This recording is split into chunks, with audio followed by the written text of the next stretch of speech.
of what is being debated here. Madam Speaker, I look at Bill C-12 and I see many concerns. I've highlighted some of them, and there are others as well that some of my colleagues have done a great job at highlighting as well. And there is a lot of work that needs to be done, and certainly if this bill passes, a lot of questions will need to be asked and answered, and hopefully changes made at committee. But Madam Speaker, our job here in this House, each and every member, is to represent our constituents, something that I will do each and every day to ensure that their voices are heard in this place.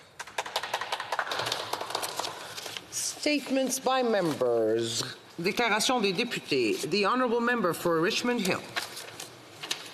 Madam Speaker, I'm pleased to rise virtually to get real about mental health. This week is the CMHA's annual Mental Health Awareness Week. It is crucial that we come together to address mental illness in Canada.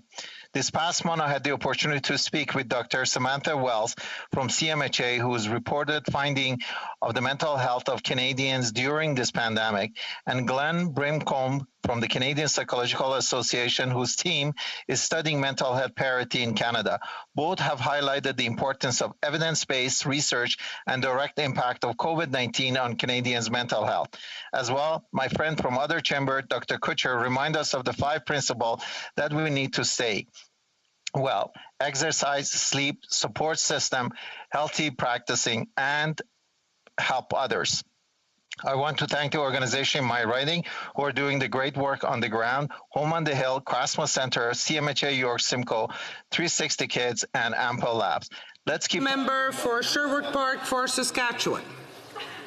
Right before the pandemic hit, I attended the grand opening of a Little Caesars restaurant in my riding, owned by local entrepreneur Ravi Prakash Singh.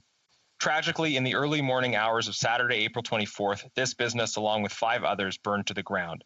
The other businesses are Kaylee Boutique, KFC, Chopped Leaf, Dr. Bernstein Clinic, and Great Clips. My heart goes out to all who were affected.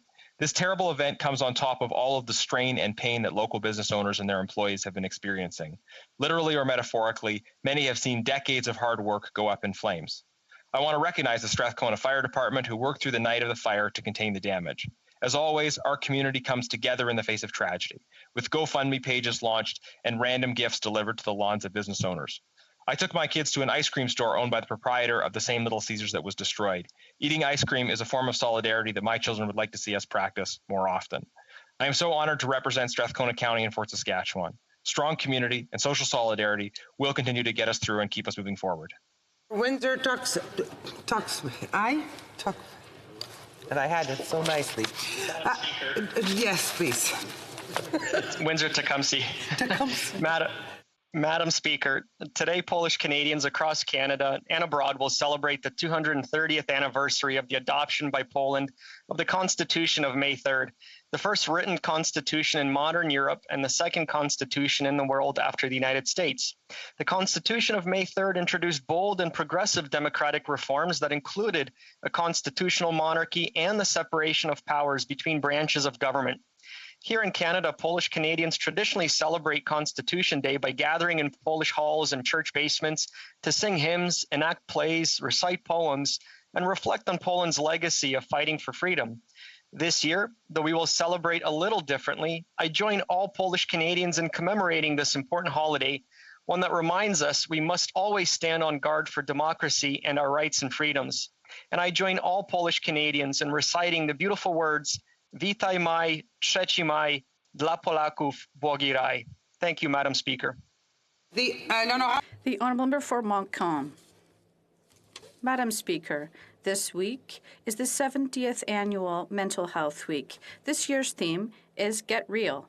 We need to get real because the first step to mental health is to name the emotions we're going through. We need to get real to overcome apprehension and to realize it's okay and it's a good thing to ask for help. But politicians have a second responsibility. They must speak the truth, get real, and also act on the truth. In the midst of a pandemic that's having a major impact on our mental health, the federal budget is investing money to create Canadian mental health standards. We don't need standards. Professionals in Quebec are doing an exceptional job. We need money, workers, and people to care for people. But the federal government is not doing its job by refusing to increase health transfers. So let's talk about mental health, but those who must act must do so. The Honourable Member for Madagascar-Restigouche. Thank you, Mr. Speaker. I'd like to highlight the resilience of the people of Madagascar-Restigouche. First of all, Zone 4 is back in the orange phase for a week, and there's been 2 lockdowns since January. And then there are all the border regions in my riding that saw their economy crumble due to health measures. Traffic was stopped with our neighbors, i.e. the province of Quebec and the state of Maine. Businesses in Campbellton, Edmundston, and Upper Madawaska regions are facing incredible challenges as they're being deprived of a large portion of their neighboring clientele. While we wait for things to go back to normal, there's only one way to participate in the economic recovery of our beautiful regions and to maintain jobs. That is to shop here. To the people of our regions, thank you for encouraging our businesses, thank you for following the public health directives, and thank you for getting vaccinated in large numbers. We all want to contribute in our own way to getting things back to normal. Thank you. The Honourable Member for Portneuf-Jacques-Cartier. Mr. Speaker, let's add some color to our spring during this pandemic. And under this banner, I had launched an invitation last February to the people of my riding. The goal, to create a mural to brighten up the spring of our seniors with a colorful poster made from drawings and colorings received. And we received more than 350 drawings from across the territory to create this collective work. The posters will be sent to 33 senior residences in my riding, and this wave of color will, I believe, bring a little comfort in the circumstances we're all experiencing right now. It's a nice way to remind our precious seniors that we're thinking of them and that we must continue to hold on. Once again, I'm very proud of the citizens of my riding. Congratulations to Léa Roy from Saint-Gabriel de Valcartier and Victoria Quentin from Neuville, who are the lucky winners of the 2 gift bags that were drawn. I'd like to thank all the participants, both young and old. Happy spring to you all. Honourable Member for Surrey Newton. Mr. Speaker, on May 1st, 6 across Canada and throughout the world celebrated the 400th birth anniversary of Guru Tegh Bahadur Sahib, the 9th of 10 gurus who founded the Sikh religion. He is honored and remembered as a pioneer who championed human rights and religious freedom for all, and he was martyred for raising his voice against injustice and oppression. Particularly in the times we are living in, the teachings of Guru Tegh Bahadur Sahib are very relevant and, if followed, can bring peace and justice in our society. Mr. Speaker, I want to wish everyone a very happy 400th birth anniversary of the great Guruji. The Honourable Member for Saint Laurent. Mr. Speaker, for over a year now, Canadians across the country have been affected by COVID in many ways. Mental health has affected many people indiscriminately, particularly our youth. COVID-19 disproportionately affects youth. Social isolation and almost a complete loss of all activities, including school, work, extracurricular activities, has led to high levels of anxiety and depression among youth. Children worry about whether they'll see their friends and relatives, go to school, and get sick. Young adults are worried about graduating and not finding work in their field, as there are long-lasting effects on income and health beyond the period of economic recession, as well as risks of future insecure employment. I encourage parents to be vigilant and to seek help if they have concerns about their children's mental health. Early intervention can prevent long-term consequences. I invite all youth aged 12 to 25 and their parents to a mental health panel on May 10th in French and May 11th in English, so you can ask experts and get advice on coping mechanisms. Please join us if you think you or your child could benefit from this session. Thank you. The Honourable Member for Lévis-Lotbinière. Mr. Speaker, during the difficult times we're in right now, and with the approach of the new season, our food autonomy is very meaningful for the well-being of Canadians. I encourage everyone to try the ancestral experience of growing a vegetable garden and to discover the pleasure, whether you're young or old, of seeing the vegetables we grow that we can eat. Mr. Speaker, it's becoming essential to buy local, to support those who, through their work and daily dedication, produce what is necessary for our survival, without forgetting our gourmet tables and unique and refined products. for the great pleasure of our palates. If each of us invests a little more locally every week, we'll see a new eco-responsible economy that will stimulate and encourage the next generation of farmers and entrepreneurs. In closing, I'd like to say happy planting and be reassured that all your efforts will be rewarded because we always reap what we sow. Thank you, Mr. Speaker. The Honourable Member for Fleetwood, Port Kells.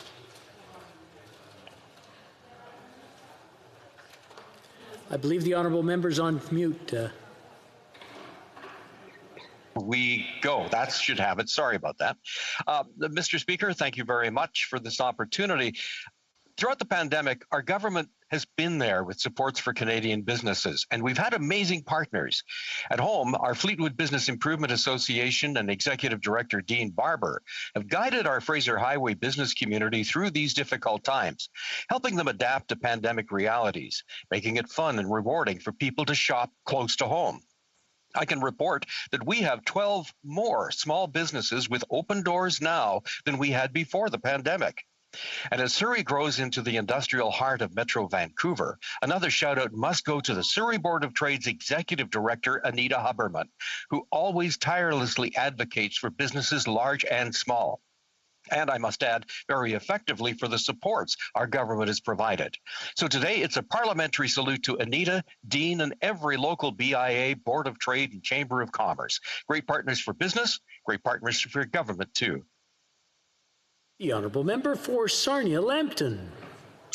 Mr. Speaker, like all of the Liberals' policies, Bill C-10 is a poorly thought out piece of legislation that will have a tidal wave of consequences for everyday Canadians. First and foremost, curtailing their freedom of speech online. This is unacceptable. The Liberals have removed the clause that confirmed the Charter right to freedom of speech would be upheld.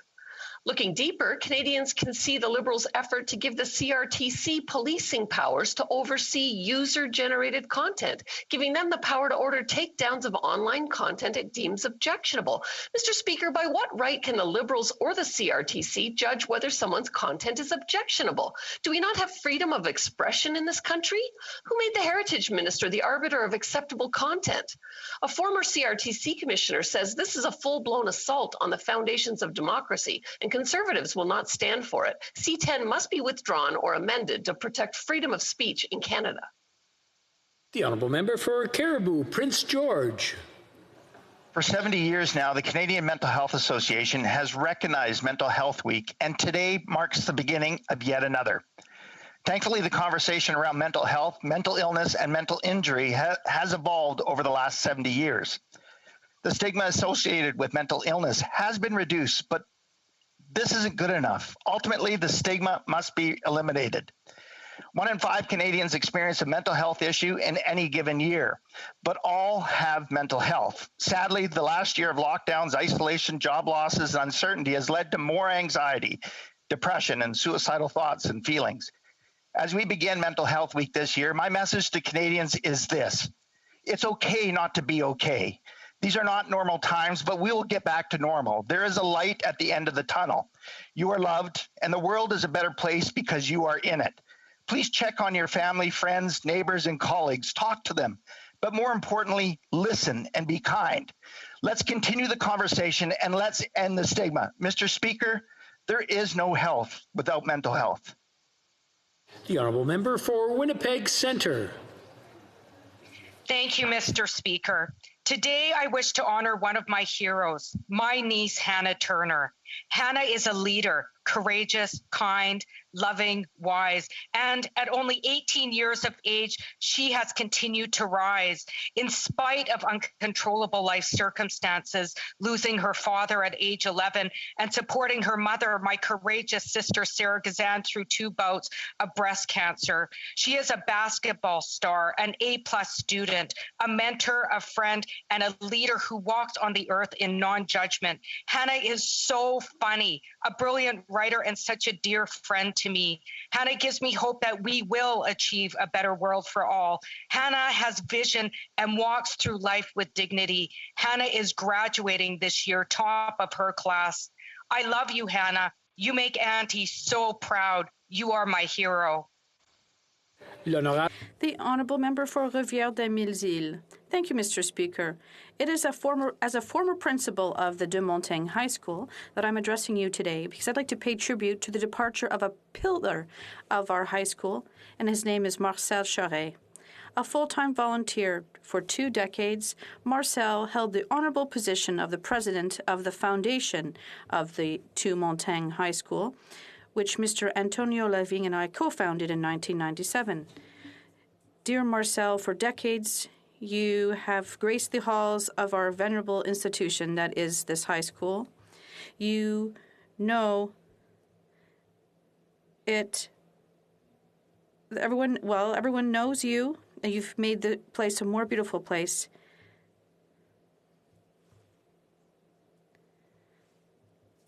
Marcel, your silent footsteps will echo again and again in the hallways of our school. A discreet, generous, and passionate man who gave the best of himself for a cause. Gratitude and respect to you, dear Marcel. For Foothills. Dangerous, draconian, the worst thing to happen to free speech in our history. You would think I would be describing legislation proposed in a communist regime or dictatorship. But unbelievably, in fact, this is what experts are describing legislation proposed right here in Canada with the Liberals' Bill C-10. But maybe we shouldn't be surprised. We all remember how the Prime Minister professed his admiration for China's basic dictatorship. Unlike the Heritage Minister, I will be clear. Bill C-10 opens the door for state regulation and control of the Internet. The former commissioner of the CRTC said this is a full-blown assault on free expression and the foundations of our democracy. The Liberals want to control what you see on YouTube, on Netflix, or on Twitter. Or if it's content that they don't agree with or doesn't align with liberal virtue, the Prime Minister is giving himself the authority to have it removed. Clearly, this is a move to silence Canadians' free speech and freedom of expression. Conservatives will not support this, and we want all Canadians to be the voice of defending our free speech. The Honourable Member for Broome-Missisquoi. Mr. Speaker, students are our future leaders of our communities, and I believe it's important to encourage them and recognize their contributions. And that is why I'd like to pay tribute to Georges-Philippe Gadoury-Sans-Façon, a student in mathematics and psychology at Bishop's University. This young man from Bedford was awarded this year's 3M National Student Achievement Award, which recognizes 10 Canadian students who demonstrate leadership and involvement on their campus and in their community. Georges-Philippe helped create a service to help professors find innovative solutions to the challenges posed by the pandemic, and his work has modernized classrooms and helped hundreds of students with their virtual learning during a turbulent school year. This award is one of many honors he has received throughout his academic career, including participating in a forum of the world's 100 most promising youth researchers. Congratulations, Georges-Philippe, for all of your hard work and continued success with your accomplishments. All questions, question orale, the Honourable Deputy Leader of the Opposition. Mr. Speaker, the cover-up of sexual misconduct allegations against the former Chief of Defence Staff by this government is getting uglier and uglier by the day. The Prime Minister said he didn't know, but changes his story often. And just hours ago, the Liberal chair, for no reason, cancelled the committee meeting, shedding light on this very issue. The Liberals are clearly trying to run and hide. Last week in this House, the Prime Minister was asked 9 times that if he had known the allegations were sexual in nature, would he have dismissed General Vance? The Prime Minister wouldn't answer. Why is that? The Honourable Minister. Mr. Speaker, I've always respected the work done by my colleagues at the committee. For this study, I've appeared at the committee for 6 hours along with senior defense officials. The committee has also heard from Ray Novak, who laid out the process that was followed when rumors were brought forward in 2015. In fact, many questions remain unanswered from the leader of the official opposition on what he knew in 2015 when he brought forward those rumors, and yet still appointed General Vance while he was under active investigation by the CFNIS. Thank you. The Honourable Deputy Leader of the Opposition. Well, Mr. Speaker, when Conservatives heard rumors, we acted. When Liberals saw evidence, they ran and hid. It would appear the Prime Minister knew in 2018 he was facing much more serious evidence of inappropriate sexual harassment, which begs the valid question about the Prime Minister's own state of mind at that time. If the Prime Minister had held General Vance to a standard of zero tolerance for Me Too allegations, he would have to have held himself to the same standard. He wasn't prepared to do that, and so he looked the other way. Isn't it true that the Prime Minister decided to sacrifice women who were being sexually victimized in the military in order to protect himself? Well, Minister. Mr. Speaker, we will always take strong actions when it comes to protecting our women in the Canadian Armed Forces. But last week, we learned some very troubling news. Prime Minister Harper appointed General Vance in July 2015, even though he was under active investigation by CFINIS. And just days after the Conservatives appointed him, the investigation was suddenly dropped. Now, according to an ATIP, the commanding officer said that he was under pressure. Now, by who? The leader of the opposition says he passed along sexual misconduct allegations by General Vance in July 2015, claiming that they were being looked into. So how is it possible if Vance was appointed at that time, even though there was an investigation that was currently going on? Thank you. The Honourable Deputy Leader of the Opposition. Well, here's what we know happened since 2018 when the Prime Minister's office knew about these allegations. The Prime Minister publicly praised General Vance for his leadership of Operation Honor. He signed off on making him the longest-serving Chief of Defence Staff. He even signed off on a $50,000 raise. All the while, apparently, his Chief of Staff knew there was sexual misconduct allegations against the General. So are we to believe that Katie Telford kept the Prime Minister in the dark about sexual misconduct allegations while she watched him reward, praise, and even promote General Vance? The Honourable Minister. Mr. Speaker, as I said at committee, no, I did not know the nature of these specific details. I repeat that Mr. Walburn brought up concerns of misconduct involving the former Chief of Defence Staff. He did not give me any details. But you know who had the details, Mr. Speaker? The leader of the official opposition knew rumors in 2015 regarding General Vance that he felt were very serious enough for the Prime Minister's Chief of Staff to know about. Perhaps he should learn. Perhaps we should learn what details the leader of the opposition knew at that time. Thank you. Honorable Député de Louis Saint-Laurent. The Honourable Member for Louis Saint-Laurent. Mr. Speaker, this unfortunate story about General Vance and sexual misconduct against women in the Army, well, the Liberals are continuing their odious cover-up. This morning, the National Defence Committee was supposed to meet to discuss the issue. But what did the Liberal government do? Through the Liberal chair of the committee, it completely cancelled the meeting. Mr. Speaker, that's completely unacceptable. Why are these Liberals continuing the cover-up of the sad story of sexual misconduct against women in the armed forces? The Honourable Minister. Mr. Speaker, it's the chair of the committee. Mr. Speaker.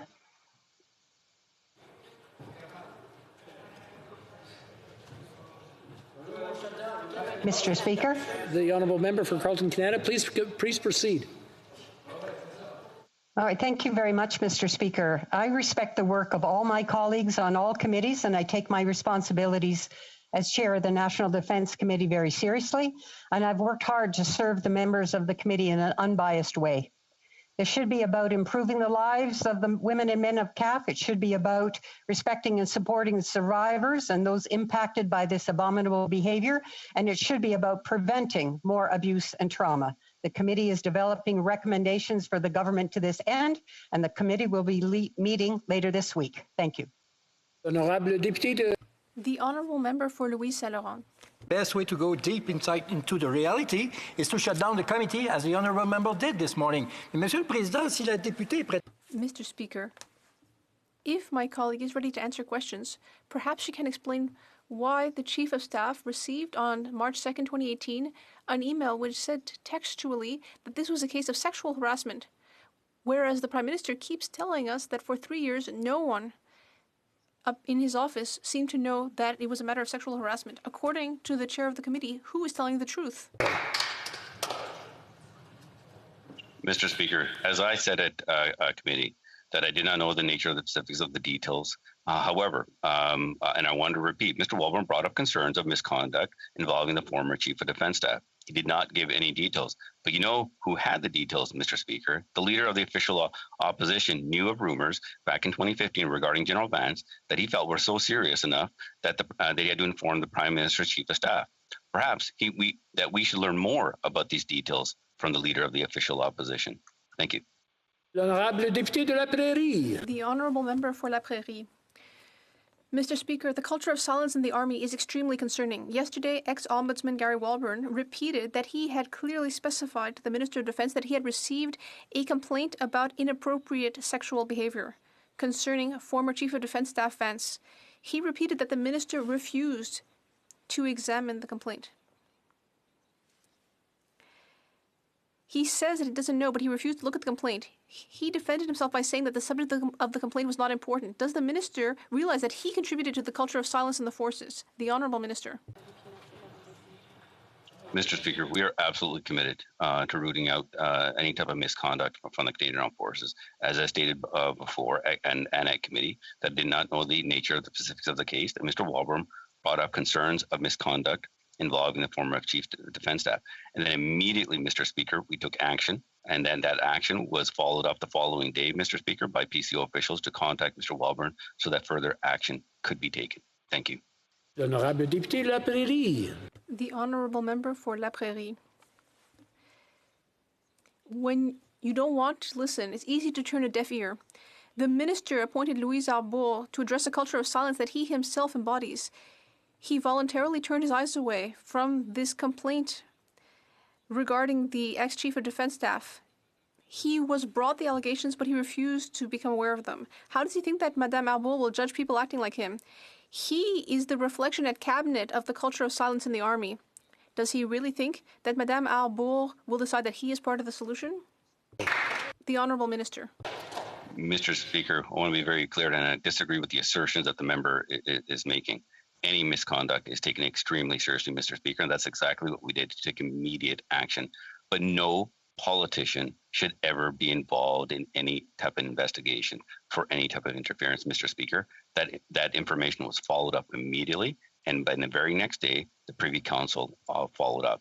Any allegations that were ever brought to my attention was immediately and always acted upon. Thank you. The honourable member for North Island Powell River. Mr. Speaker, the issue of sexual misconduct in the Canadian Forces is fundamentally about equality. While there is a culture that tolerates sexual misconduct, women cannot serve equally. In this House, the Liberals and Conservatives are arguing about who failed the most on this file. Service women, all women deserve better. This requires action. With the utmost respect to Justice Arbour, service women do not need another report. Why have the Minister and Prime Minister ignored the survivors in favor of protecting General Vance? Honourable Minister. Mr. Speaker, the Canadian Armed Forces members make enormous sacrifices to protect Canadians regardless of rank or gender and have an undeniable right to serve with safety. It is clear that we have not lived up to our responsibility to protect our members from misconduct, and we will do better. That's why we've announced that Madame Louise Arbour will lead an independent external comprehensive review into harassment and sexual misconduct in the Canadian Armed Forces and DND. And we've also named Lieutenant General Janine Carrion as the Chief Professional Conduct and Culture. These are just the first few steps that we're taking, Mr. Speaker. We have more work to do, and we will get it done. Thank you. The honourable member for London Fanshawe. Last week, the Liberals offered up their solution to the toxic sexual culture against women in the armed forces. Another report. Maybe they forgot that we already have a report. Actually, we have several. But the Deschamps report has been collecting dust for 6 years, while women continue to experience unfair treatment while doing their best to serve our country. Women in Canada's armed forces deserve a government that will protect them, not one that is only willing to protect their own image. Will the Prime Minister commit to finally implementing the recommendations in the Deschamps report like they promised years ago? The Honourable Minister. Mr. Speaker, we are absolutely committed to making sure that we have an inclusive environment for all, and especially women in the Canadian Armed Forces, and that we have absolutely no tolerance for misconduct. And through the institutional culture change is complex, but the time for patience is over to get this done. That's why I've announced that we're also creating a new internal organization led by Lieutenant General Janine Carillon as the Chief Professional Conduct and Culture. She will be tasked with unifying, integrating, and coordinating all policies, programs, and activities that currently address systemic misconduct and support culture change across all national defense and Canadian armed forces. Thank you. The Honourable Member for Lethbridge. The Liberals recently changed their own legislation, Bill C-10. They removed the one section that safeguarded individuals from online government censorship. Why? The Honourable Minister. Thank you, Mr. Speaker. I would like to quote the Conservative member for Saskatoon Grassroot on November 19, who said, "The legislation does nothing to address social media companies such as Facebook and Google and their various properties such as YouTube to pay its fair share." And he even added on March 26 to the Professional Music Publishers Association, "You're right about YouTube. It's not regulated in Bill C-10 and everybody's using YouTube. We're going to have an issue. As you pointed out correctly, this should be regulated and it is not." I agree with the Conservative member for Saskatoon Grassroot, Mr. Speaker. I'm only saddened by the fact that his own party doesn't. Member for Lethbridge.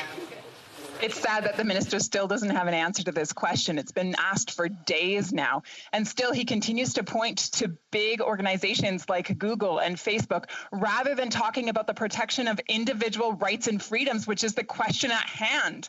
For bills like C-10, they're put through a sniff test, which means that the Justice Department goes through them and decides whether or not they adhere to the Charter of Rights and Freedoms. I put forward a motion last week at committee asking that there be another review done to this bill because it has substantially undergone change. Experts have stated that we need a new evaluation from the Justice Minister to determine if C-10 respects the Charter. Does the Minister agree? The Honourable Minister. Thank you, Mr. Speaker. I find it incredibly hypocritical that the member of Lethbridge, who, given the opportunity, would not hesitate 1 minute to remove women's right to choose, a right protected under the Charter of Rights and Freedom, but would like us and Canadians to believe that all of a sudden she cares deeply about said charter. I have rarely seen such hypocrisy before in my life, Mr. Speaker. Unbelievable. Seriously, that. Order. Order. Order. Order. We have a point of order not usually carried during question period unless it's a technical issue. Maybe the honourable member wants to bring it up after. But, I mean, there's no... I just want to... I have a good feeling of where the honourable member wants to go, but the proceedings, in order to continue, take a certain amount of respect amongst individuals. And when someone speaks on a microphone... we cannot hear you for those who are not in the chamber. Maybe Mr. Speaker is speechless.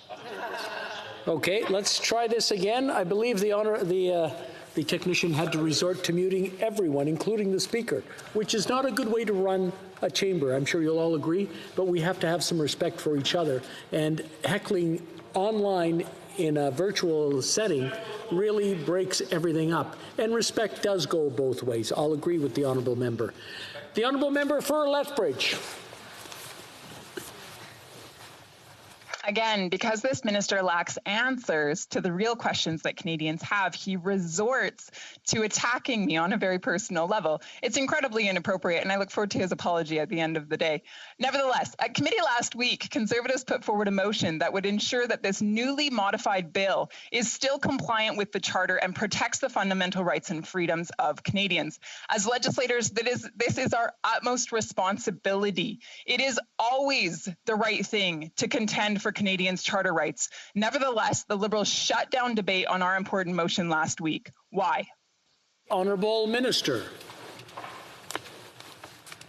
Thank you, Mr. Speaker. I would like to quote the Canadian Diversity for the Cultural Expression that said that Bill 10 on broadcasting has come under unprecedented attack in recent days from the Conservative Party, and that the Conservative Party is sacrificing Canadian culture on the altar of partnership. Thank you, Mr. Speaker. L'honorable député de Richmond. The honourable member for Richmond Arthabaska. Mr. Speaker,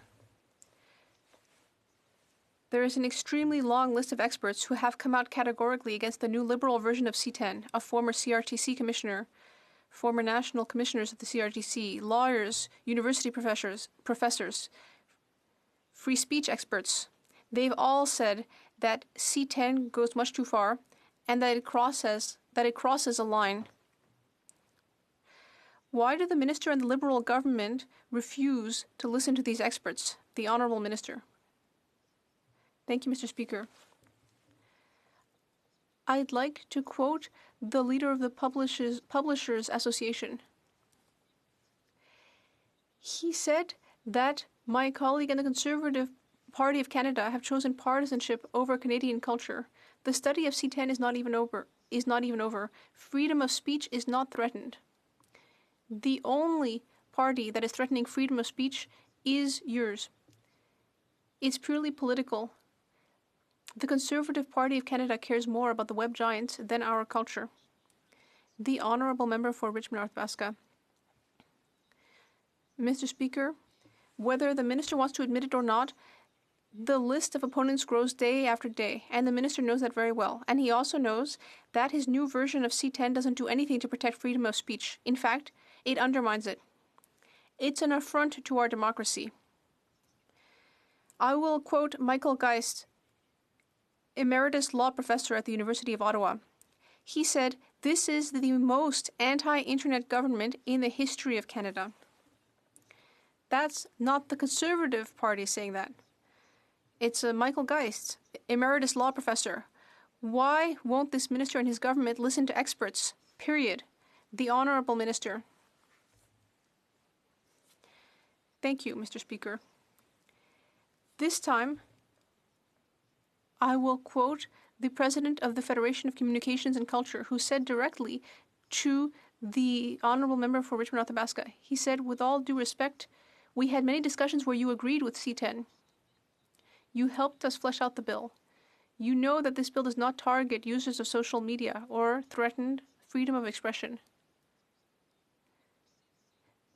The cultural sector is counting on you to explain this to your Conservative colleagues and to cease engaging in demagogic tactics. We need to protect Canadian culture. Don't let us down." But unfortunately, Mr. Speaker, the Conservative Party has let down artists and Canadian culture. The Honourable Member for Richmond Arthabaska. Listening to the Minister, well, it makes me want to laugh, Mr. Speaker. He is rejecting the opinions of all the experts in the country who have spoken up all week. He's trying to defend the indefensible. Let's be very clear. C10 does not regulate copyright. It does not make web giants pay. It does not review the role of CBC Radio-Canada. With the surprise amendments made to C10 last week without warning, he is giving even more power to the CRTC. He's letting it censor users of social networks. That's the truth. Why does this minister stubbornly insist on going in this direction? Why doesn't he listen to experts once and for all? The Honourable Minister. Thank you, Mr. Speaker. And now I would like to quote the head of an organization for cultural diversity and expression, who's addressed my colleague saying that the CRTC has never regulated content on Canadian TV and radio, that it has never limited freedom of expression on the airwaves, and that this legislation will not enable the CRTC to do so. And yet, the Conservative Party of Canada is the only party that continues to spread this fake news. It's extremely, extremely unfortunate, Mr. Speaker. The Honourable Member for Rivière-des-Mille-Îles. Mr. Speaker, the deadline for tax returns has now passed, and that's concerning for victims of CERB fraud. They shouldn't have to pay tax on sums that they have neither requested nor received. That should be obvious. However, the CRA is telling them, pay first, we'll investigate, and then if you have been victims of fraud, we'll pay you back later. Mr. Speaker, could the minister instead tell victims that it's not their fault, that they don't have to pay anything until the investigations are over, and that they will not be forced to pay a penalty? The Honourable Minister. Mr. Speaker, I would like to reassure my honourable colleague. I will tell him that the number of tax returns submitted until up to date is similar to the number before the pandemic. Now that that tax season for individuals is over, it is important that they submit all necessary documents to avoid having their benefits interrupted. The Honourable Member for Rivière-des-Mille-Îles. Mr. Speaker, I suppose that was supposed to be an answer, but we need a clear answer for victims. First of all, the minister could have put off the tax deadline in order to leave time for the investigations, but she refused. She could have clearly said that people could wait before having to pay taxes on fraudulent sums. She is refusing to tell victims what to expect. People saw the Phoenix pay system fiasco, so they don't want to send off a check to Ottawa on the basis of promises that it will be repaid later, because they know that it could take years. Why is this minister refusing to take victim's side? The Honourable Minister. Thank you very much, Mr. Speaker. I would like to remind my colleague that the CRA has already assured fraud victims that they will not have to pay. In fact, until April 2022, there will be no interest or penalties for people who have submitted their tax return. And I would encourage people to submit their tax return so that they can get the credits and benefits that they have a right to, Mr. Speaker. The Honourable Member. Mr. Speaker, last year, Revenue Quebec managed to find more money in tax havens from the Panama Papers than the CRA did for all of Canada. So I have a suggestion for the minister. Instead of harassing victims of SERP fraud, as she is currently doing, she's harassing them, could she just leave them in peace until the investigations are over? And could she instead invest her energy in fighting tax havens instead of poisoning the lives of honest taxpayers? The Honourable Minister. Mr. Speaker, I am frustrated to hear the Bloc Québécois implying that people shouldn't submit their tax returns. That would leave the most vulnerable Canadians without the credits that they need. Now, regarding the Panama Papers, 900 Canadians have been identified. 160 audits are currently being carried out. We are on the right path, Mr. Speaker. For Calgary Nose Hill. Thank you, Mr. Speaker. NACI is recommending mRNA vaccines over the AstraZeneca and Johnson & Johnson vaccine in a press conference given moments ago, saying that given reports of blood clotting, individuals should be able to, quote, make an informed choice on if they should wait to take an mRNA vaccine. And a representative from NACI actually said they don't know how common the incidence of blood clotting is with those two vaccines, suggesting that they might be as high as 1 in 100,000. So what does Health Canada advise? This is a lot different from what we've been hearing. Taking the first vaccine offered, or wait if you can for an mRNA vaccine? The Honourable Minister. Well, thank you, Mr. Speaker. And first of all, I'd like to thank NACI for their ongoing work in helping provinces and territories determine how to deliver the vaccines that are approved for use in Canada. As a member opposite might realize from listening to witness testimonies at Health Canada or at the HoC committee, Health Canada is responsible for approving vaccines for use in Canada and have given specific use requirements. NACI then takes the evidence and provides advice on how best to administer it. If any Canadian is questioning whether a vaccine is right for them, the best place to get information is from their healthcare professional. The Honourable Member for Calgary Nose Hill. I think that's going to leave a lot of Canadians even more confused than the press conference that just happened. So I'm going to ask again, because the minister is responsible for Health Canada. So NACI is saying individuals should be able to make an informed choice on if they should take AstraZeneca or Johnson & Johnson or wait for an mRNA vaccine. But she's been saying take the first vaccine that's offered. So what is the advice from Health Canada? Take the first vaccine that's offered, no matter what it is, or if you can work from home or whatever, wait for an mRNA vaccine. What is it? The Honourable Minister. Mr. Speaker, it's somewhat disconcerting to see the member opposite try to instill fear in our healthcare institutions that, of course, guide patients towards the best medication for them.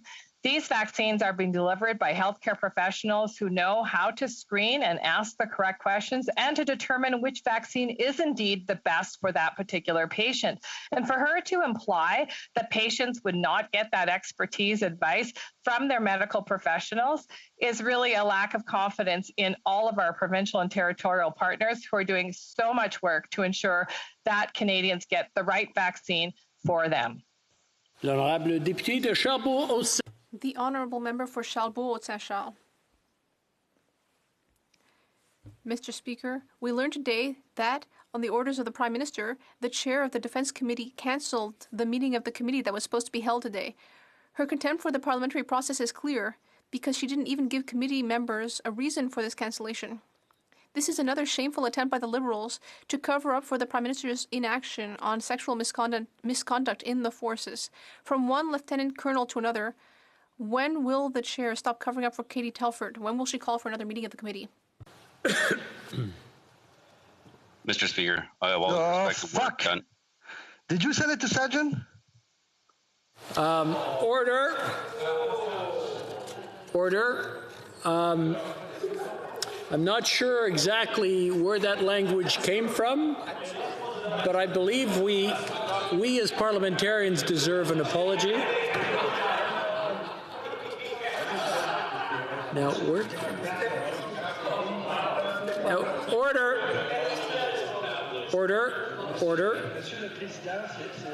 I believe the government House Leader has something to bring up. I'll let him go. Monsieur le Président, tel que mentionné par mes collègues. Mr. Speaker, as my colleagues have pointed out, I was the source of that language. That is unacceptable, and I'm sorry. I want to remind all the honourable members that if they're not answering or asking a question, please put their mics on mute. The honourable member for Winnipeg Centre. If the chair can't answer the question, I'll be happy to answer the question. Wait a minute, one second. Oh, I'm sorry. The Honourable Minister of Defence is answering the question. But it was a question to the chair of the committee. One moment, please. Mr. Speaker.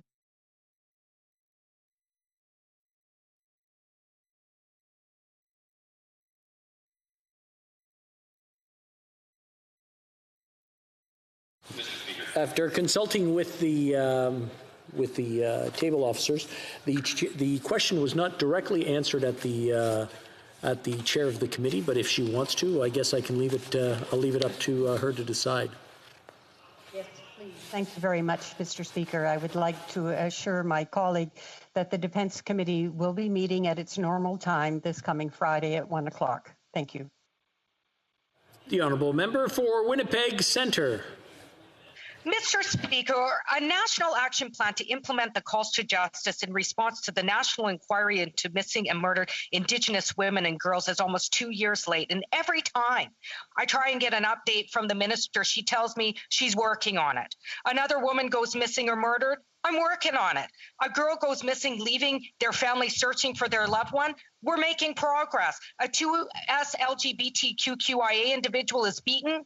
I'm working on it. This Liberal stalling is costing lives. When will this government release a national action plan to address this ongoing genocide? Honourable Minister. I thank the member for her concern, and our hearts are with all the families and survivors in this ongoing tragedy. There is no question that the 100 Indigenous women and Two-Spirit and LGBTQIA plus people working on this plan were very, very pleased to see $2.2 billion put in last week's budget to be able to put in place the concrete actions that will stop this tragedy. The honourable member for Churchill, Kiiwetinoong-Aski. Mr. Speaker, last week at committee, bureaucrats said the government won't have long-term solutions to clean drinking water on reserve before 2026, 5 years after they promised. This is an unacceptable failure by the Prime Minister and his government. The minister at least acknowledges, saying, quote, "It's unacceptable in a country that is financially one of the most wealthy in the world," unquote. Agreed, Minister. It is. So can the Minister outline what lessons he's learned during the last 5 years of failure that will allow him to deliver on a promise to end these inhumane conditions in 2021 by 2026? Honourable Minister. Thank you, Mr. Speaker. And let me be clear, our government is not and will not abandon our commitment to ensuring First Nations on reserve have access to safe and clean drinking water. The plan is working, and together we've lifted 106 long-term advisories and have prevented 180 short-term advisories from becoming long-term. I want to assure Canadians, Mr. Speaker, and First Nations that in every community with a long-term drinking water advisory, there is a project team and action plan in place to resolve it. Our government stands with First Nations to ensure another generation does not have to grow up without clean drinking water. The honourable member for Scarborough Agincourt. May is Asian Heritage Month in Canada, and it is a time to commemorate all the achievements and contributions Asian Canadians have made for this country. However, spurred on by pandemic fears, anti-Asian racism continues to rise in Canada, including in Scarborough, where earlier this month a man was sent to the hospital after being assaulted at a restaurant and graffiti was found outside the Chinese Cultural Centre of Greater Toronto. That is why today I am asking the Minister of Diversity, Inclusion and Youth, what is our government doing to combat anti-Asian racism? The Honourable Minister. The member for Scarborough Agincourt's work to combat anti-Asian racism remains necessary and is noticed. This year marks the 20th anniversary of May as Asian Heritage Month, yet Canadians of Asian descent continue to face violence fueled by ignorance. Our government implemented Canada's anti-racism strategy, including the Anti-Racism Secretariat, launched the Digital Citizen Initiative to counter anti-Asian racism. And through Budget 2021, the Canadian Race Relations Foundation will establish a national coalition of Asian Canadian communities and create a fund for racialized communities impacted by the increased acts of racism during the pandemic. This Asian Heritage Month, I urge all to stand together against anti-Asian racism. Thank you, Mr. Speaker. The honourable member for Calgary Centre. Mr. Speaker, the government claims they are working to ensure that Enbridge Line 5 is not shut down on May 12th. We've been calling for the Prime Minister to get involved in this file for 6 months. Last week, the National Post reported officials are frustrated by how much time they are spending on the matter. Well, Mr. Speaker, Canadians are frustrated by the lack of results from this government. May 12th is a mere 9 days away, and so far the Prime Minister has not been engaged with the President. With 25,000 jobs at risk, when will the Prime Minister recognize the urgency of solving this issue? Honourable Minister. Thank you, Mr. Speaker, and thank you to the honourable member for his question. Line 5 is non-negotiable. People will not be left out in the cold. I'd like to thank the members of the Canada-US Special Committee for their hard work on studying Line 5. We have received the report, we are reviewing it, but it is clear that there is no daylight between parties and between Canadians on this issue. Line 5 is essential for Canada's energy security. Line 5 is not just vital for Canada, not just vital for the United States, but for North America. We will stop at nothing to make sure that this is not shut down. Thank you, Mr. Speaker. The honourable member for Calgary Centre. Oh, Mr. Speaker, those are words and nice sounding words, but the Minister and now this Parliamentary Secretary keeps stating that keeping Line 5 open is non-negotiable, and yet we are still in limbo. The environmental impact of shutting down Line 5 would be devastating. It would require 15,000 trucks and 800 rail cars per day to replace the supply shortage. For a government that claims to be addressing climate change, they are simply sitting under a tree waiting for others to do their job. Can the Prime Minister tell us what is the plan to keep this vital infrastructure open? The Honourable Minister. Mr. Speaker, I want to assure the House that we are looking at all the options. We will leave no stone unturned in defending Canada's energy security.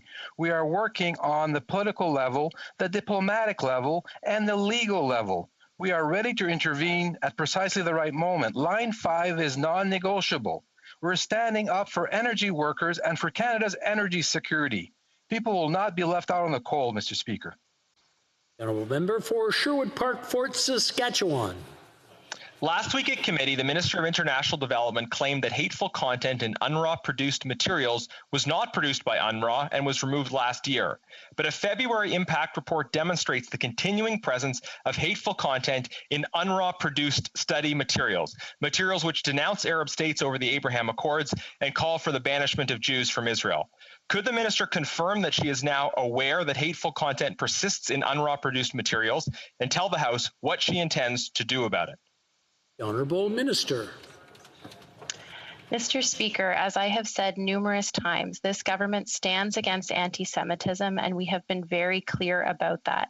As soon as I learned about this material, I was deeply concerned, and I contacted my officials as well as UNRWA itself to get to the bottom of this. I have been in touch with counterparts around the world, and we are working with UNRWA to ensure that the materials that they teach that are provided by the jurisdiction in which they operate meet UN values and uphold the principles of neutrality. Thank you, Mr. Speaker.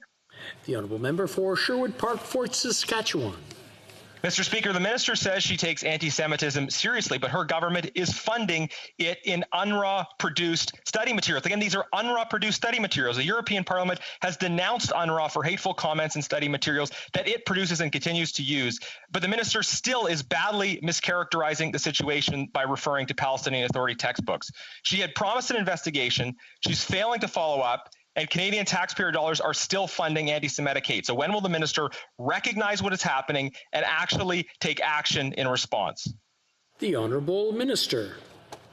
Mr. Speaker, as I have communicated to the House on several occasions, we take this issue with the utmost seriousness and have been engaged as soon as we learned of this issue.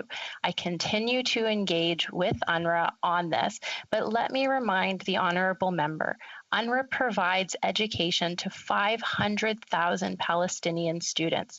Without UNRWA, they would not have access to education.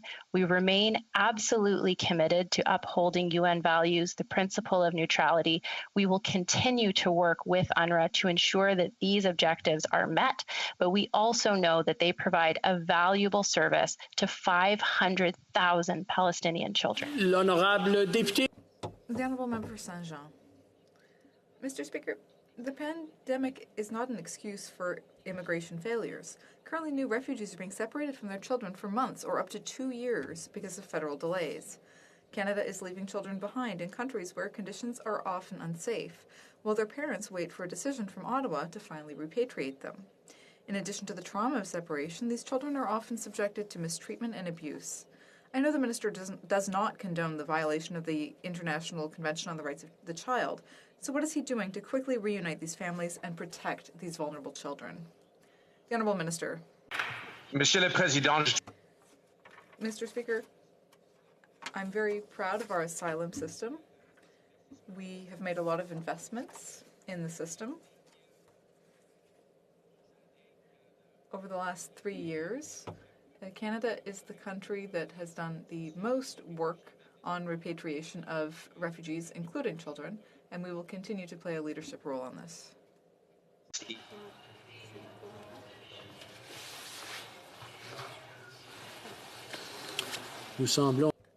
It seems that we lost the minister there.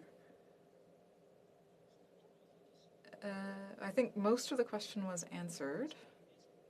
Could the minister perhaps just repeat the last 10 or 15 seconds of his answer? No, on l'a perdu. No, I'm afraid we lost him. Well, we'll continue with the Honourable Member for Saint-Jean. Mr. Speaker, it's the most vulnerable people who are the victims of federal immigration problems. The delays are jeopardizing a formal objective that the Prime Minister set out for the Minister of Immigration in his mandate letter. He asked that the files of 250 human rights activists, aid workers, and journalists who are put at risk by oppressive regimes be fast-tracked. A year and a half later, this fast-tracking program still doesn't exist and might never exist if there were to be an early election. What is the minister doing to ensure that these people will not fall victim to his party's electoral agenda? The Honourable Minister. Mr. Speaker, as I already said, Canada has played a leadership role in defending human rights. We are the country that has done the most work to help refugees over the last 3 years. And we will continue making investments and investing resources in order to continue protecting all refugees. That is the work that I am doing in along with my counterparts in Quebec. Grey Bruce Owen Sound. Mr. Speaker, I was already disappointed watching the Liberal filibuster Defense Committee last Friday that is preventing key testimony from the Prime Minister's Chief of Staff. I was shocked to see this morning the chair cancel the committee meetings for today. When I have former female Canadian Armed Forces officers reaching out to me in reaction to this lack of accountability and failure of leadership and stating that this is a nightmare that never ends, this cover-up needs to stop. From one former officer to another, will the defense chair stop the cover-up and tell Parliament why she canceled Defense Committee this morning and why she won't allow a vote in calling Katie Telford to testify? The Honourable Minister. I thank the honourable member for his question today, and I want to assure him that I respect all the work that being done by all colleagues and all committees. And really, this should be about improving the lives of the women and men in the Canadian Forces. It should be about supporting the survivors and those impacted by this abominable behavior, and it should be about preventing its further abuse. And the committee will continue its work and coming up with recommendations for the government, and the committee meets on Friday at its regular time. Thank you, Mr. Speaker. The honourable member for Battle River Crowfoot. Thank you, Mr. Speaker. The correctional service is in crisis. Local guards in my constituency are reaching out to me describing the situation at the Drumheller Institution as a powder keg. There's been a lack of direction related to COVID-19, inconsistent and changing rules for employees and inmates, PPE being turned into weapons, and reductions to needed staff services. This has left many CSC employees working in an impossible environment where they have even been told to eat in the bathroom to stay safe. Will the minister take action today to fix these challenges? The Honourable Minister. I thank Mr. Speaker, I thank the member opposite for his concern for our correction workers and our inmates. We share that concern. And I'm very pleased to tell him that the Correction Services Canada has done extraordinary work throughout the entire course of the pandemic to ensure that people working in our corrections facilities were provided with personal protection equipment, that we did audits and safety audits at each of our facilities. And in fact, Mr. Speaker, they have now all been prioritized by our government for vaccinations, and we're moving ahead very quickly to ensure our inmates and our correction workers are all vaccinated. We'll take every step to protect the people working in our correction services. Thank you, Mr. Speaker. The honourable member for Oshawa. Mr. Speaker, Durham Region was shaken by 2 shootings in Ajax last week, which appear to be gang-related. According to Statistics Canada, the number of gang-related murders since the Liberals first took office has been higher every single year than any year under the previous Conservative government. The Liberal government's soft-on-crime approach through bills like C-22 and C-75 has made Canada a safe haven for gang activity. Mr. Speaker, when will caring about gang violence, the true source of gun crime in Canada, become a priority for this Liberal government? Honourable Minister. Thank you very much, Mr. Speaker, and I'm very pleased to hear of the member from Oshawa's concern. And he may recall that we introduced a budget that provided $327 million to law enforcement in this country, both the federal police and provincial and municipal police services, to do gun and gang investigations. And unfortunately, the member from Oshawa voted against it. We've also brought forward a new measure to provide for $250 million for community organizations working in the community to reduce gun and gang violence. And I'm very sincerely hopeful that this time he may find it in his heart to provide that support. Mr. Speaker, the police and our community organizations are doing extraordinary work, and we'll support them. The honourable member for Glengarry Prescott Russell. In 2016, Canadians from coast to coast, including in my riding of Glengarry Prescott Russell, responded enthusiastically to the return of the long-form census, with one of the highest response rates in recorded history. The COVID-19 pandemic underscores the vital role that reliable, high-quality data plays in helping governments, businesses, nonprofit organizations, and researchers make informed decisions. Unlike the Stephen Harper Conservatives, who needlessly abandoned the long-form questionnaire and cut funding to StatsCan, our government understands the vital importance of science and data. Would the Minister for Science, or rather Innovation, Science and Industry, please inform this House of the status of the next census? The Honourable Minister. Thank you, Mr. Speaker. I want to thank my honourable colleague for his excellent question. I'm very pleased to announce that starting today, the 2021 census is officially underway. Our government has invested in modernizing Statistics Canada to maintain its ability to provide relevant and world-class data. Statistics Canada officials have worked tirelessly to adapt to the realities of COVID-19. I encourage all Canadians to visit census.gc.ca to learn more about the 2021 census and to help plan the future together. Thank you, Mr. Speaker. Member for Lakeland. Mr. Speaker, last week the Heritage Minister quoted me asking to stop child sexual abuse material on Pornhub to justify his free speech attack in Bill C-10. The criminal code defines child pornography. Websites break the law with such vile videos and images. But rather than going after companies profiting from child exploitation and non-consensual videos, the Liberals decided they'll go after Canadians' Facebook posts instead. How can the Liberals use the failure to charge, prosecute, and convict on child sexual abuse material as an excuse for their assault on Canadian rights and freedoms? Honourable Minister. Thank you, Mr. Speaker, for the question. And the member opposite will be happy to learn that I will be tabling legislation on online harms in the coming week, Mr. Speaker.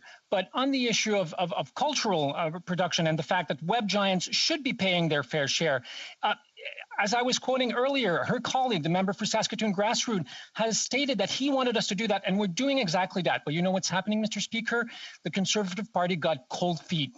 Google, YouTube are very powerful company, and when the going got tough, they ran for the hill. We're standing up for Canadians artists, for Canadian music, and for Canadian culture, Mr. Speaker. Thank you. The honourable member for Dufferin-Caledon.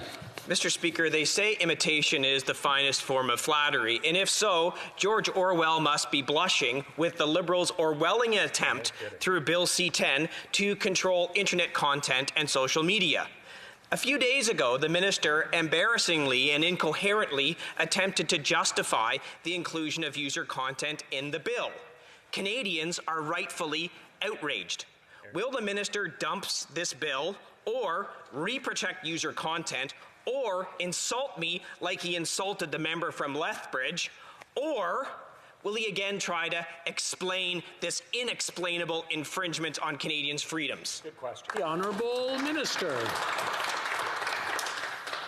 Thank you, Mr. Speaker. Well, what I would do is quote his colleague, the Conservative MP for Saskatoon Grassroots, and I'll say it again. I think this needs to sink in. I quote, "The legislation does nothing to address social media companies such as Facebook and Google and their various properties such as YouTube to pay its fair share." And then he added 10 days later to the Professional Music Publishers Association, "You're right about YouTube. It's not regulated in Bill C-10 and everybody's using YouTube. We are going to have an issue." As you pointed out correctly, this should be regulated, Mr. Speaker. That's what the Conservative member for Saskatoon Grassroots has said. I agree with him, not with the most radical elements of the Conservative Party of Canada. The Honourable Member for Montmagny-Lillet, Kamouraska, Rivière-du-Loup. Mr. Speaker, the government is insisting on using the Broadcasting Act to give itself the power to regulate the content of social media, although they are not broadcast on any public airwaves. The internet was supposed to give people the freedom to express themselves. Even Heritage Canada saw fit to exempt YouTube and Facebook from the new CRTC rules. So why did the Liberals insist that they could be censored after all? The Honourable Minister. Well, Mr. Speaker, this is another example of the Conservative Party continuing its misinformation campaign. An impressive number of stakeholders appeared before the committee to say that this legislation is necessary. This has nothing to do with regulating content. It has everything to do with getting the web giants to pay their fair share to support Quebec and Canadian culture. The Conservatives have decided to side with Google and YouTube, some of the biggest, richest companies in the world, to the detriment of our artists and our culture in Canada, and that's concerning. Honourable Member for West Vancouver, Sunshine Coast, Sea to Sky Country. Mr. Speaker, while all Canadians have been hard hit by the pandemic, Canada's tourism sector has been perhaps the hardest hit.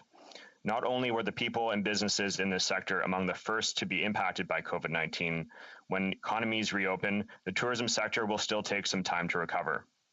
Can the minister responsible for tourism tell this House how Budget 2021 will help our tourism sector rebound from the pandemic and come back stronger? The Honourable Minister. Thank you, Mr. Speaker. And I would like to thank my colleague from West Vancouver, Sunshine Coast, and Sea to Sky Country for his question. We know that people working in the tourism sector have been extremely hard hit by the pandemic and the economic crisis. And that's why we heard their call for more help. That's why exactly we've announced in the budget that we would be providing $1 billion more in support for the tourism sector, including a tourism relief fund to help our local tourism businesses. We can't wait to welcome back Canadians and the world to our cities and regions when it's safe to do so. But meanwhile, people in the tourism industry can know that our government has their back. Thank you, Mr. Speaker. The Honourable Member for Skeena-Bulkley Valley. Mr. Speaker, the big airlines continue to sit on billions of dollars of Canadians' hard-earned money for cancelled flights. For months, we called on the minister to help, but instead of siding with Canadians, he sided with the airlines, saying there was nothing he could do to force refunds. Now we have emails showing the government knew early on about gaps in the rules that allowed companies to keep Canadians' money, yet they waited half a year before even starting to make changes. Will the government explain to Canadians why it took so long to get them their money back? The Honourable Minister. Mr. Speaker, our government continues to be committed to making sure that Canadians get their refunds. And we know that the airline sector has been hit very hard because of the pandemic.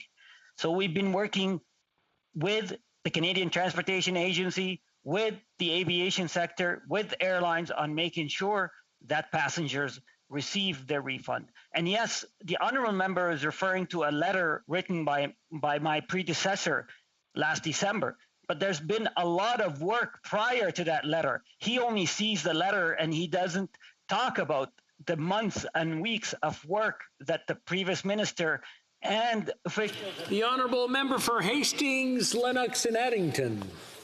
Mr. Speaker, a grocery worker in a western province contacted me because his employer told him he can't come to work if he doesn't get the COVID vaccine.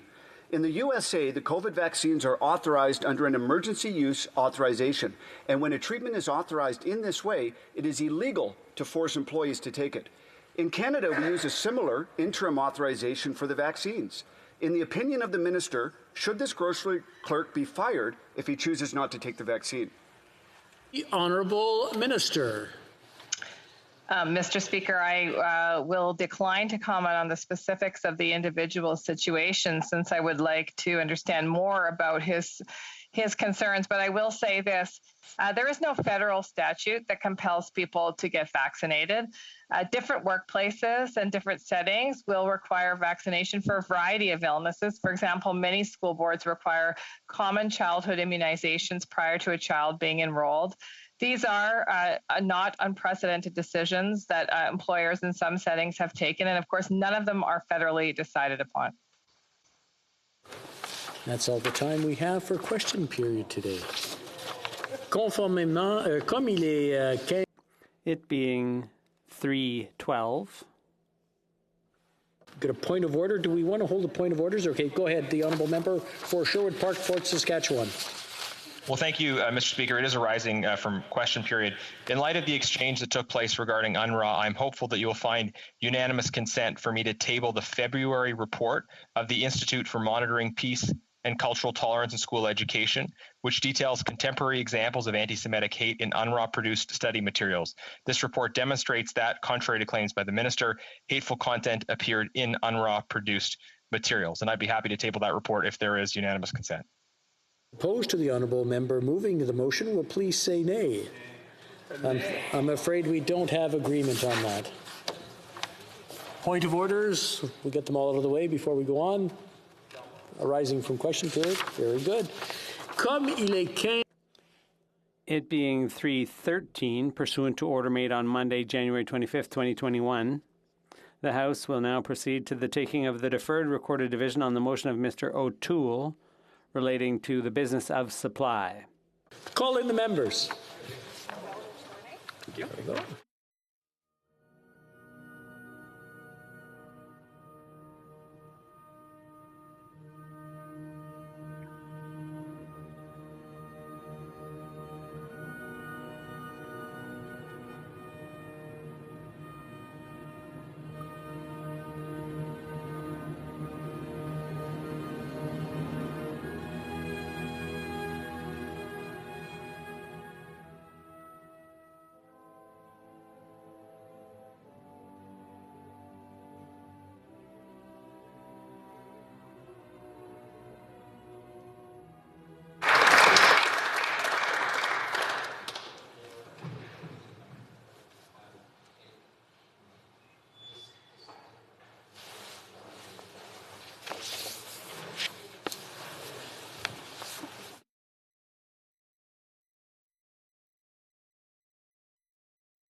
The question is the following one. Mr. O'Toole, seconded by Ms. Rempel Garner, moved that given that 1, only 2.7% of Canadians are fully vaccinated against COVID-19, 2, le gouvernement fédéral. The federal government did not deliver adequate vaccine supply in January and February of 2021. 3. Recommended interval for the second vaccine dose for 4 months against the recommendations of vaccine manufacturers. 4. Canadians are facing increased restrictions and lockdowns in multiple provinces from BC to Nova Scotia. Et la Nouvelle-Écosse. The House called